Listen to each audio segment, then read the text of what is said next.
Fallout 4's next-gen update is coming in just a couple of days now. We don't have full details on everything that's being fixed and adjusted and added. I do wonder if we'll get proper patch notes. It's Bethesda, so that's a bit of a dice roll. Fingers crossed though, right? But we do know that the update, like pretty much all game updates from Bethesda for any of their Creation Engine games, Fallout, Skyrim, Starfield, will more than likely break a bunch of mods. This update will probably break more mods than the average update because it's a much more significant one. I'm going to dig in for a couple of minutes on how and why they're breaking, but if you're just here for the mod list itself, there's a timestamp on screen for you there. Now, with some luck, the update will reduce the need for certain mods that currently fix, patch, and work around existing known issues because, well, hopefully Bethesda will fix those things. Live in hope. But there's dozens upon dozens upon dozens upon dozens of highly popular mods, content mods, quality of life mods, graphical mods, all kinds of mods that will absolutely all break all at once, and because of the same reason. And that's because quite a lot of mods for Fallout 4 are built on top of an underpinning mod. It's called F4SE, the Fallout 4 Script Extender. It doesn't actually do anything on the surface to change the game itself, but what it does do is add a bunch of stuff that modders can hook into in order to make more extensive mods, deeper mods, more complicated mods, a lot easier and a lot faster than doing it all from scratch for each and every single individual mod. Unfortunately, thanks to the very nature of F4SE's lower-level behavior and how it bites into certain structures of the file directories and components and basic systems of the Fallout 4 install, it will, without doubt, absolutely break in half when the new next-gen update comes along. Now, Bethesda themselves have said they've worked really hard to make sure the update doesn't break a bunch of mods, but any mod that relies on F4SE, we can absolutely rely on just not working, being broken. Now, the clever buggers who maintain it know this, and they are already preparing to fix it. We just don't know how long that will take, because it's not as if they're getting paid for this. They're all volunteers doing it for the love of the game, and because they don't know how long it's going to take, because they don't get special early access to the new patch, so they can look at it or test a damn thing, they won't get it until we all get the next-gen update right on launch day. So, maybe it takes a couple of hours, maybe it takes a few weeks. There is truly no way to be sure right now. But in a couple of days' time, the Fallout 4 Next Gen update will land, and I will, at last, be starting my new and long-delayed live-streamed playthrough of Fallout 4. I've been waiting on the Next Gen update since it was announced in 2022 to do this. Pity it took so long, but also, obviously nice that it's coinciding with the massive hype train coming off the back of the very enjoyable TV show. The game itself has seen massive spikes in players and now has more concurrent players on Steam alone than it's had since December 2015, shortly after its original launch. But I've been preparing for a few days now already, working on a build plan, creating a bit of a backstory for the roleplay elements, and War Crimes Nate is nearly ready for the big day. But I've also been looking at what mods I want to be using, and I know, I just said a metric crap ton of mods are gonna break. But I also said that the mods based on F4SE are the ones we know will break. Some mods, hopefully, will remain unaffected, or at least be fast and easy to patch if the creator still is maintaining the mod at all, and frankly quite a lot aren't.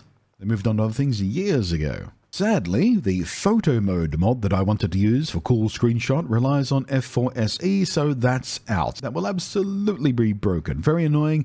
I do love me a photo mode. Hopefully this one comes back to life soon.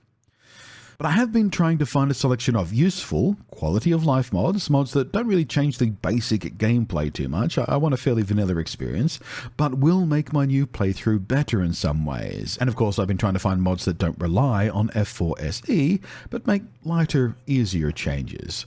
Like Companion Infinite Ammo, which, while it hasn't been updated since 2016, does seem to still be working according to the commenters. I haven't had much time to test this one myself, so I'm not exactly sure, but it seems fine. But my feeling is, if it didn't get broken with the last half decade or so of patches, it'll probably be okay with the next gen patch, right? It is going to reduce the amount of micromanaging I need to do with companions. You see, by default, their standard weapon, their default weapon, has infinite ammo. They can shoot it as much as they like, you never have to worry about it. But if you give them a new weapon, a better weapon, a more powerful weapon, just a weapon that more suits your playstyle or whatever, it will need and constantly consume ammo that you will need to actively keep giving your companion whenever they run low. This mod makes it so any gifted gun works the same way as the default one: infinite ammo. Improved map with visible roads. It has also not been updated since 2016, but it does still work. I have tested this one myself already on the current patch of the game. Works perfectly. And unless something very drastic happens to the game's file structure, it should, in theory, still work for Next Gen Update 2. This one just makes the Pip-Boy map display much easier to read and thus easier to plan a navigation route, by making terrain and roads in particular a lot more visible. Move! Get out the way. If you've never played Fallout 4 before, you won't know the absolute abject fury that an NPC can generate by standing in and blocking the passage through a doorway or narrow room you are trying to walk through. It is infuriating. This mod fixes that by making them respond to you bumping into them and triggering them to path away from you. Literally, you shove them out of the way a little bit.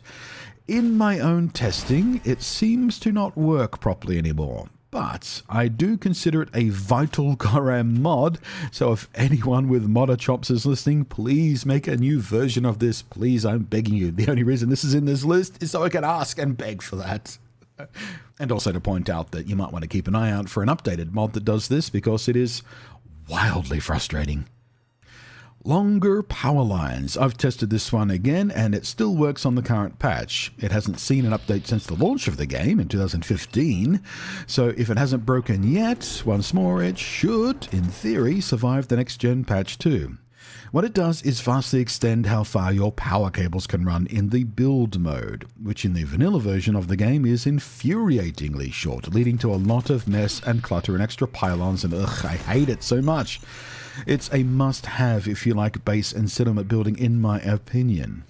Faster terminal displays, another really lovely quality of life one, yet another one that survived since 2016 without a single update, and I have tested again this one myself, and it still works perfectly. All it does is speed up the agonizingly slow terminal displays, making the text all appear almost instantly, instead of typing letter by letter, slowing than even your granddad can type. It's a small thing, but man, does it make using terminals so much nicer. Rich Merchants, another one that survived untouched since launch, and one more I've tested personally on the current version of the game, and it still works. All it does is give the NPC vendors in the game significantly more caps in their pockets, making selling stuff off you don't need a lot less fuss and fiddle. The next one's only really important for streamers and video content creators. Copyright-free Diamond City Radio replacer for Let's Plays and streams. You see, the in-game radio stations can and will play third-party licensed music, and as some baby content creators are currently discovering as they hop on board the hype train, and veterans are rediscovering, it can and will trigger a DMCA strike on platforms like YouTube and Twitch, which is pretty problematic. So you can either completely mute the audio for the in-game radios in the game menu, or you can use this mod that replaces those problematic tracks with stuff that should be safe, or at least safer. I'll be doing both. I'm going to have the radios at low volume and I'll be using this mod. That should be fine. I've done it that way before in the past and it hasn't been an issue. Now finally, no cap collector or local leader, low charisma settlements. For some reason, Bethesda decided to lock a massive pile of settlement content behind a perk that is buried quite deep in the charisma tree, which is really annoying if you're running a build without room for high charisma, but you still want to engage in the settlement system.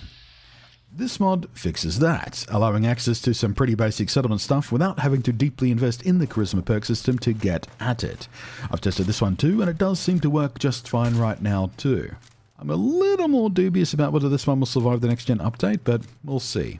But yeah, those are the mods that I've picked out that I want to be using for my new playthrough. I might add one or two more, I don't know yet. I'm going to have another poke around today, but I'm hoping these all should survive the next gen update just fine.